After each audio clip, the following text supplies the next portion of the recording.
आज के इस वीकली वीडियो के अंदर हम बेस मेटल का आउटलुक देखेंगे। देखिए, पिछले हफ्ते में हमने पूरे बेस मेटल पैक के अंदर काफ़ी बड़ी गिरावट आती हुई दिखी और लग भी रहा था जिस ढंग से टेक्निकली मार्केट थोड़ा ओवरबॉट जोन में था।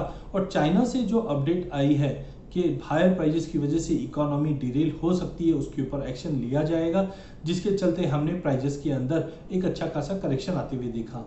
नो डाउट 2 दिन पहले ये भी अपडेट थी कि कुछ बैंकों ने चाइना के अंदर कमोडिटीज बेच रहे थे लॉसेस के अगेंस्ट।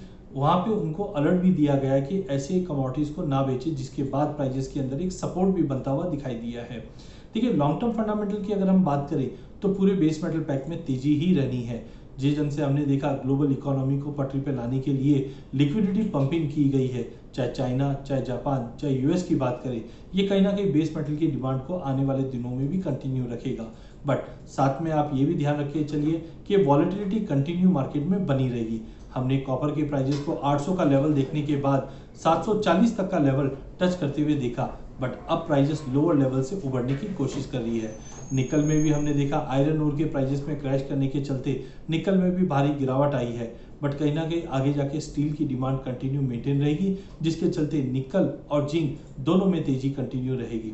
साथ में सप्लाई शॉर्ट भी हमने आते हुए देखा। चिली के अंदर फिर से स्ट्राइक जैसा माहौल बना हुआ है जो कॉपर को सपोर्ट करेगा।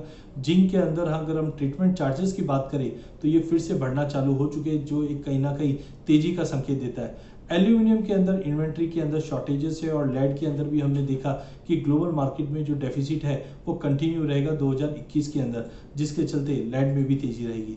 तो पिछले हफ्ते की पूरी गिरावट के बाद अब कहीं ना कहीं मार्केट काफी अट्रैक्टिव लेवल पे है, जिसके चलते हमें लगता है बेस मेटल में अगले हफ्ते के लिए लेके चलना चाहिए।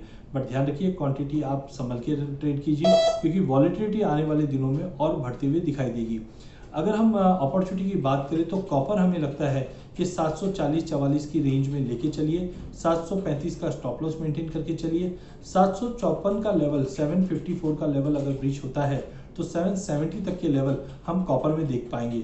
दूसरी कमोडिटी निकल है, निकल में भी 1250 के करीब लेके चलना चाहिए। 1230 का स्टॉप लॉस मेंटेन कीजिए। 1285 का लेवल तोड़ने पे 1320 तक के भी लेवल हम निकल में देख पाएंगे। वहीं अंत में सबसे बड़ा स्ट्रॉन्ग जो है वो जिंक है, क्योंकि हमने मल्टीपल ऑफ टाइम 230 के नीचे प्राइजेस को जाते हुए देखा बट सस्टेन नहीं किया है। 230-31 के करीब जिंक को लेके चलिए।